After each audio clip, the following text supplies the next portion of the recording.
Samajwadi party से जुड़े हुए मित्रों से कहना चाहता हूं, भारत की विरासत पर आप गौरव की अनुभूति नहीं करते? कम से कम जिनके नाम पे आप राजनीति करते हैं उनके विचारों को ही मान लेते। डॉक्टर राम मनोहर लोहिया ने इस बात को कहा था कि भारत की एकात्मता के 3 आधार हैं, श्री राम, श्री कृष्ण और शिव शंकर, भगवान शिव। जब तक भारत की जनता इन 3 देव महापुरुषों के प्रति श्रद्धा का भाव रखेगी, तब तक भारत को भारत बने रहने से कोई रोक नहीं सकता। दुनिया की ताकत भारत का बात बता सकता है। डॉक्टर राम मनोहर लोहिया प्रखर समाजवादी थे। वे हमारी विचारधारा से जुड़े हुए नहीं थे, हां कांग्रेस के विरोधी थे, अपने मुद्दों पर लड़ते थे। आज समाजवादी पार्टी डॉक्टर लोहिया के विचारों से कितनी दूर भाग चुकी है।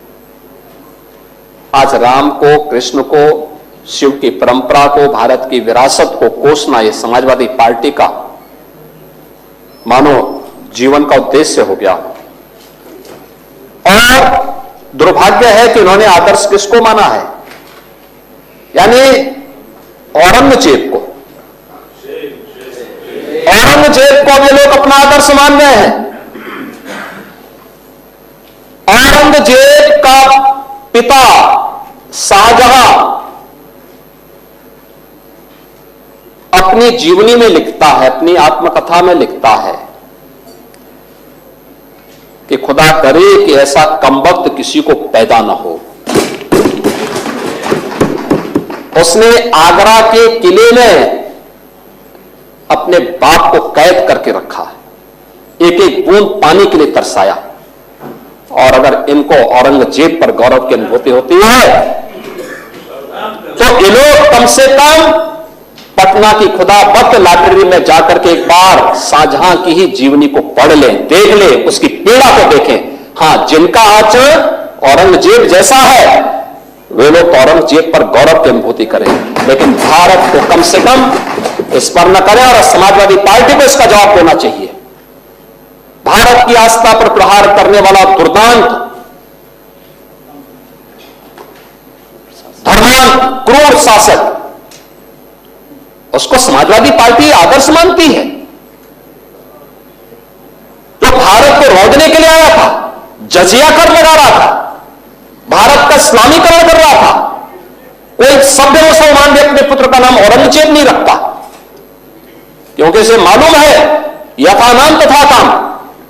अगर ऐसा नाम रखेंगे तो फिर एक एक बूंद पानी के लिए तरसना पड़ेगा। और शाहजहां ने भी अपनी जीवनी में लिखा है, उन्होंने कहा है कि औरंगजेब को कोसते हुए उसने लिखा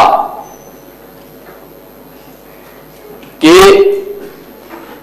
तुमसे अच्छा तो ये हिंदू है जो जीते जी तो अपने बुजुर्ग मां बाप की सेवा करता है, मरने के बाद श्राद्ध तर्पण के माध्यम से वर्ष में एक बार उन्हें जल देता है। तुम तो मुझे एक एक बूंद पानी के लिए तरसा दिए हो। अब समाजवादी पार्टी यह तय करे, ये पटना की खुदाबख्त ये समाजवादी पार्टी का नेता,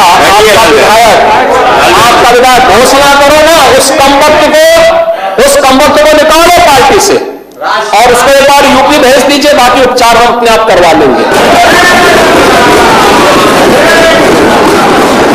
जो व्यक्ति छत्रपति शिवाजी महाराज की परंपरा पर गौरव की अनुभूति करने की बजाय लज्जा महसूस कर रहा हो और औरंगजेब को अपना नायक मान रहा हो, क्या उसको भारत के अंदर रहने का अधिकार होना चाहिए क्या? और समाजवादी पार्टी को इसका जवाब देना चाहिए। एक तरफ आप कुंभ को कोसते रहे और दूसरी तरफ औरंगजेब जैसे दुष्ट और क्रूर धर्मांध मंदिरों को तोड़ने वाले व्यक्ति को, भारत की आस्था को निर्मलता के साथ रौंदने का कार्य करने वाले व्यक्ति को महिमामंडन करते हो। आखिर कौन सी नस ऐसी आपकी दबी हुई है कि आप लोग अपने उस व्यक्ति पर, उस विधायक पर नियंत्रण नहीं कर पा रहे हैं? और इसीलिए मैं कहना चाहता हूं कि व्यक्ति के विचार अलग हो सकते हैं, मानव खंडन क्यों नहीं समाजवादी पार्टी है? समाजवादी पार्टी खंडन करे इसका। लाल बिहारी सुनिए, समाजवादी पार्टी को, लाल बिहारी समाजवादी पार्टी को इसका खंडन करना चाहिए। समाजवादी पार्टी को इसका खंडन करना चाहिए और समाजवादी पार्टी को इसको बाहर निकाल देना चाहिए, निकाल देना चाहिए बाहर, या यहां बुलवाइए सम्मेलन में।